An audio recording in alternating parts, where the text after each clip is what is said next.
everybody. I'm Hugh Amano with foodonthedole.com. Today I'm at the chopping block in Chicago, Illinois, and we're going to make a really tasty smoked Gouda risotto.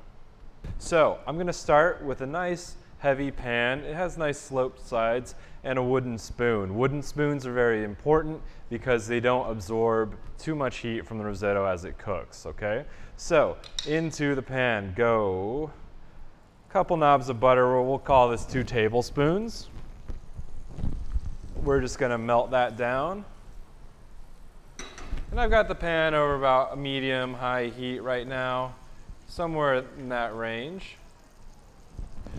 Into that, I have 1 small onion or maybe half of a medium onion. You could use shallots, but this is chopped pretty small dice here.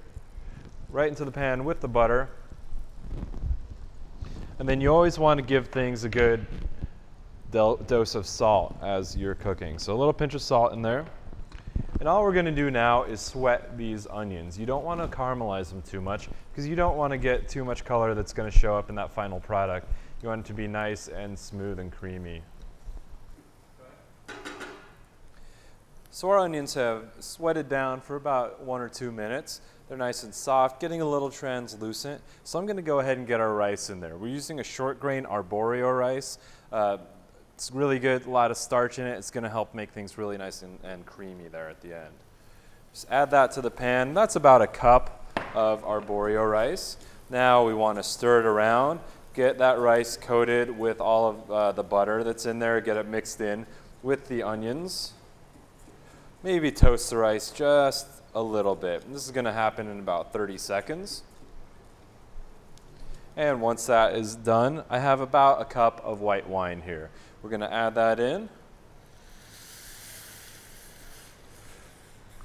Now we're going to start our stirring process.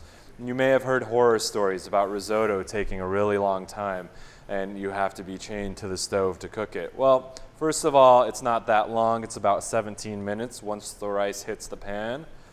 The other thing is 17 minutes really that long? We're just kind of hanging out. We're enjoying some company in the kitchen, stirring this rice around. The reason it's so important to stir risotto is because each little grain brushes off some starch from all of the other grains. That starch goes into the liquid, and that makes it really nice and creamy. And that's what we're going for. So just a nice, steady, slow stir here. Again, we're moderating the heat, maybe around medium-high, somewhere in between those 2 levels depending on your stovetop. And we're going to keep the rice moving around until that wine has pretty much evaporated out of the pan. And I'm going to show you a little trick to understand when the risotto is asking you for some more liquid. In the meantime, though, get ready some stock. I have 4 cups of chicken stock. You could use vegetable stock. In a pinch, I suppose you could use some water too. Just be sure you season this really well when you're finished. So our risotto has been going for about 17 minutes now. We've added liquid as necessary. It's going to take 3 or 4 cups to make this go.